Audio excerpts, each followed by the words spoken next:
Hello, Scorpio, Sun, Moon, Rising, and Venus signs. Kamusta kayo? Sana po nasa mabuti kayong kalagayan. Welcome back po sa Star Tarot. At kung bago kayo rito, welcome din po kayo. Please subscribe, like, share my videos, and leave me a comment kung naka-resonate po kayo. Thank you. Tignan natin ang mga messages ni Universe para sa'yo today.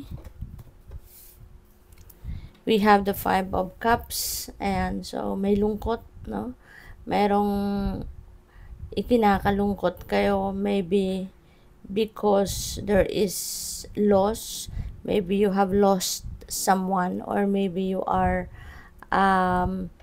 have lost something na mahalaga or maaaring importante, no, sa'yo. And whatever this is, no, so sana wag na ninyong do not dwell on that anymore kasi wala na yon. And kapag may ganon, ano, na parang dininay sa atin ng universe, inalis na sa atin ng universe, it's because it's not for us anymore, you know. We don't belong to that person anymore, or we don't belong to that thing anymore, or those things doesn't belong to us anymore at this point. Kasi sadyang ganon ang buhay, di ba? Pagdating sa mga tao, people come and go, di ba? May mga taong dadating sa buhay natin, magiging parte ng buhay natin for a certain period of time. Pagkatapos, pag natapos na yung kanilang misyon sa buhay natin, sila ay bigla na lang nawawala, di ba? They disappear. Tapos, they go to the next mission, no? Pupunta sila sa panibagong mission nila. Kaya sadyang ganoon ang buhay, no? May mga tao na lang na bigla nawawala sa buhay natin. May mga taong bigla na lang nagdi-disappear because tapos na ang mission natin sa bawat isa. Alright? Kung sa mga bagay man, nagawa na niyan kung ano yung mission, kung anong purpose niya sa buhay natin, na nagawa na, no? Nangyari na. Kaya it's about time na for that thing to move on, no? Or para magamit naman ng iba, yung ganon, no? So do not dwell on what you don't have anymore, or do not dwell on what you have lost, or kung ano ang wala sa'yo, no? Or kung ano ang kulang sa'yo, no? Do not dwell on that anymore. Kasi there is something, no, napapasok. Pag may nawawala sa buhay natin, merong bagong dadating. Diba? Katulad ng pinto, no? May kasabihan, diba? Na kapag may pintong nagsasara, it's because there is a new window or new doors that are opening up for us. Kasi hindi po pwedeng dating ng dating ang mga bagay, ang mga sitwasyon sa buhay natin. Kasi mapupuno tayo. Diba? So there is something. If there is something coming in, there is something that we need to release, or there is something that should go para magkaroon tayo ng room para sa bago. Okay? So, this could also mean leaving. Baka ang iba sa inyo nalulungkot because kailangan umalis. No? Maaaring ang iba sa inyo nalulungkot because maybe you are going somewhere. Diba? Kunyari, trabaho or lugar, diba? You have to leave for various reasons, no? And for whatever reason it is, talagang ganon, no? May kalungkutan kasi, diba? Kung ano man ang aalisan natin, iiwanan natin.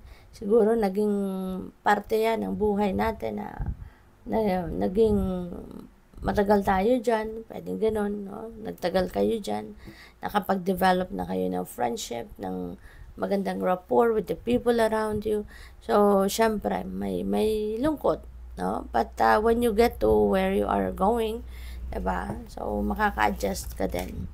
So, we have 8 of Wands, and meron talagang pag-alis, because this is travel energy, 8 of Wands, and may mga good news, good opportunities, wonderful opportunities na paparating dito. And it could be anything. It could be trabaho, career, business, travel. It could be anything, no? It could be anything na opportunity na dadating. So you just need to be ready, no? Kailangan mo lang na maging handa ka physically, mentally, emotionally, para anytime, no, na kailanganin mong umalis, na kailanganin mong magdesisyon, you can do that, no, agad-agad.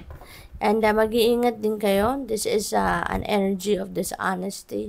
This time for for thieves, a time for mga sinungaling, no? Pwedeng meron kang mga tao sa paligid mo na ganyan, or alam mo yun, may mga balak na maging dishonest sa'yo, may balak na lokohin ka, yung mga ganon. So, mag-iingat kayo, be discerning, okay? Maging mapagmatsyag, no? At maging discerning kayo. So, tignan natin kung ano pa ang mga mensahe ni Scorpio. We have this one, and there is transformation, no? And trusting the psychic gifts. Ayan, lalo-lalo na dito sa Seven of Swords. You know, makinig ka at magtiwala ka sa mga psychic gifts mo, because your intuition will always give you a signal, no?